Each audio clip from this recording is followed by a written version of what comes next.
Jabardasth show ద్వారా anchor గా మన తెలుగు ఆడియన్స్ కి పరిచయమైన అనసూయ ప్రస్తుతం ఏ రేంజ్ లో ఉందో అందరికీ తెలుసు. అంతకుముందు పలు న్యూస్ ఛానల్స్ లో ఎంటర్టైన్మెంట్ విభాగంలో స్టార్ హీరోస్, హీరోయిన్స్ ని ఇంటర్వ్యూస్ చేస్తూ ఉండేది అనసూయ. ఆ సమయంలో ఈమెకి పెద్దగా క్రేజ్ ఉండేది కాదు. ఎప్పుడైతే ఆమె జబర్దస్త్లోకి అడుగుపెట్టిందో ఆమె జాతకం మారిపోయింది.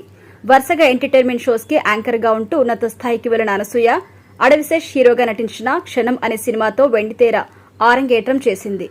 చూసేందుకు హీరోయిన్ లుక్స్ తో కనిపించే అనసూయ హీరోయిన్ గా సినిమాలోకి ఎంట్రీ ఇస్తుందని అంతా ఊహించారు. కానీ విలన్ గా ఎంట్రీ ఇచ్చిందని షాక్ కి గురి చేసింది. తర్వాత అనేక ముఖ్యమైన రోల్స్, విలన్ రోల్స్ చేస్తూ బాగా పాపులారిటీ సంపాదించింది. ఇక పుష్ప సిరీస్ తో పాన్ ఇండియా లెవెల్ కి వెళ్ళింది. ఇప్పుడు ఆమె రేంజ్ వేరు.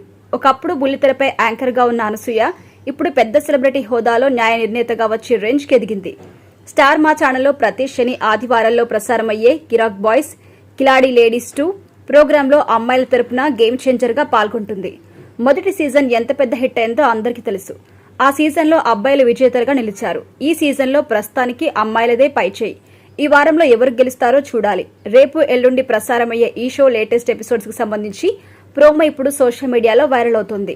ఈ ప్రోమో కొంచెం ఫన్, కొంచెం ఫైర్ తో సాగిపోయింది. ఈ వారం మూవీ థీమ్ మీద నడుస్తుంది కాబట్టి కంటెస్టెంట్స్ అందరూ పాపులర్ మూవీ క్యారెక్టర్స్ లో మన ముందుకు రాబోతున్నారు. అయితే ఈ ప్రోమోలో శేఖర్ మాస్టర్ వేసిన ఒక పంచ్ కి అనసూయ కాస్త నొచ్చుకున్నట్టుగా అనిపించింది. శేఖర్ మాస్టర్ స్టేజ్ మీదకు రాగానే యాంకర్ శ్రీముఖి హీరో గారు ఎలా ఉన్నారు అని అడుగుతుంది. అప్పుడు శేఖర్ మాస్టర్ మరి హీరోయిన్ ఎవరు అని అడగ్గా ఇక్కడ కనిపిస్తుంది కదా మాస్టర్ అని అనసూయ వైపు చూపిస్తుంది శ్రీముఖి. అప్పుడు అనసూయ కాస్త పొగరుగా శేఖర్ మాస్టర్ వైపు చూడగా చూసింది చాలే, సినిమాలో యాక్ట్ చేయి అదేదో అంటాడు. అప్పుడు అనసూయ స్క్రిప్ట్ లో నుండి దాటుతున్నావు, తర్వాత నీ పని చెప్తా అంటుంది. ఈ ప్రోమో వీడియోని మీరు కూడా చూసేయండి.